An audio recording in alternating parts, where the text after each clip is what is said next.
কখনো চাওয়ালা, কখনো গুজরাটের কসাই, কখনো আবার কট্টর হিন্দুত্ববাদী নেতা বা মুসলিম বিদ্বেষী কিংবা একনায়ক। নানা তকমা লেগে আছে তার গায়ে। একদিকে তিনি যেমন আলোচিত, সমালোচিত আর বিতর্কিত, অন্যদিকে তার মতো রাজনৈতিক সাফল্য জওহরলাল নেহরুর পর পাননি ভারতের আর কোনো প্রধানমন্ত্রী। বলছি প্রধানমন্ত্রী নরেন্দ্র মোদীর কথা। পুরো নাম নরেন্দ্র দামোদর দাস মোদী। ভারতের রাজনীতিতে বিতর্ক আর মোদী যেন সমার্থক। ব্যক্তিগত জীবন থেকে শুরু করে রাজনৈতিক ক্যারিয়ার, প্রতিটি জায়গায় নাটকীয়তা ও বিতর্কে ভরপুর এই নেতার জীবন। নরেন্দ্র মোদী ভারতের কট্টর হিন্দুদের কাছে যতটা জনপ্রিয়, ততটাই সংখ্যালঘু মুসলিমদের কাছে এক শঙ্কার নাম।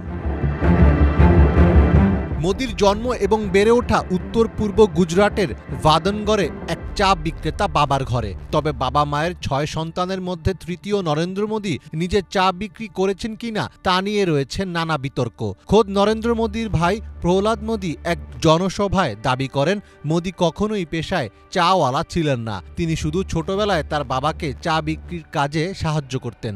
এমনকি নরেন্দ্র মোদীর জীবনীকার নীলাঞ্জন মুখোপাধ্যায় গবেষণার কাজে গুজরাটে গিয়ে মোদীর বাবার চায়ের দোকানের কোনো খোঁজই পাননি। সেখানে আদৌ কোনো চায়ের দোকান ছিল কিনা তা জানেন না সেখানকার প্রবীণরাও।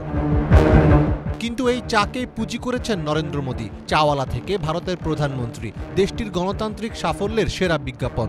আর সেই বিজ্ঞাপনের মডেল এই নরেন্দ্র মোদী। তার আমলে ভারতের অর্থনৈতিক অগ্রগতি হয়েছে অনেক, কিন্তু আছে মুদ্রার উল্টো পিঠো। বেড়েছে জীবনযাত্রার ব্যয়, বেড়েছে বেকারত্ব।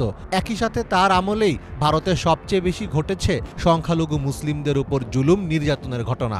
এনআরসি, সিএ এর মতো মুসলিম খেদাও কর্মসূচির নায়কও এই নরেন্দ্র মোদী। অবশ্য ভারতে যতই বেড়েছে মুসলিম বিদ্বেষ, ইসলামফোবিয়া, ততই বিজেপির পক্ষে বেড়েছে হিন্দু ভোট। খুব বেশি ক্যারিসমেটিক নেতা না হয়েও কেবল ধর্মীয় আবেগকে পুঁজি করে ভোট ব্যাংক বাড়িয়েছেন তিনি। বিতর্ক আছে নরেন্দ্র মোদীর শিক্ষাগত যোগ্যতা নিয়েও। সত্যি তিনি কলেজ ও বিশ্ববিদ্যালয়ের ডিগ্রিধারী কিনা সরকারি বয়ান সত্ত্বেও সেই সংশয় ঘোচেনি। এখানেই শেষ নয়, বিবাহিত হয়েও কেন সংসার করেননি সে রহস্য কাটেনি আজও। ১৯৬৮ সালে ১৮ বছরের মোদী বিয়ে করেছিলেন ষোড়শী যশোদাবেনকে, কিন্তু না করেছেন সংসার, না ছেড়েছেন, না যশোদাবেনকে স্ত্রীর মর্যাদা দিয়েছেন, না বিচ্ছেদের পথে হেঁটেছেন। এমনকি দীর্ঘ সময়ে রাজ্য স্তরে নির্বাচনী হলফনামায় বিবাহিত জীবনের ঘরটি ফাঁকা রেখেছেন তিনি।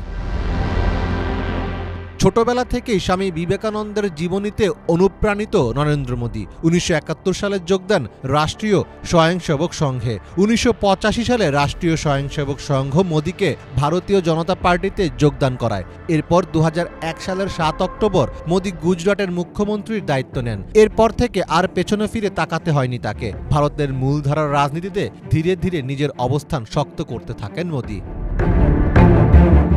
রাজনৈতিক অঙ্গনে নরেন্দ্র মোদীকে ঘিরে সবচেয়ে বড় বিতর্ক গুজরাটের দাঙ্গা। ২০০২ সালের যে দাঙ্গায় অন্তত ২,০০০ মানুষের মৃত্যুর জন্য দায়ী করা হয় মোদীকে।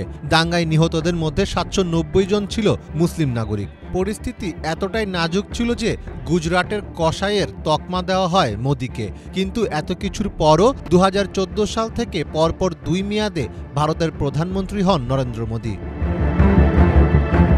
মোদী ভারতের একমাত্র প্রধানমন্ত্রী যিনি ১০ বছরে একবারের জন্য কোনো সংবাদ সম্মেলন করেননি, পার্লামেন্ট সদস্যদের প্রশ্নের জবাব দেননি।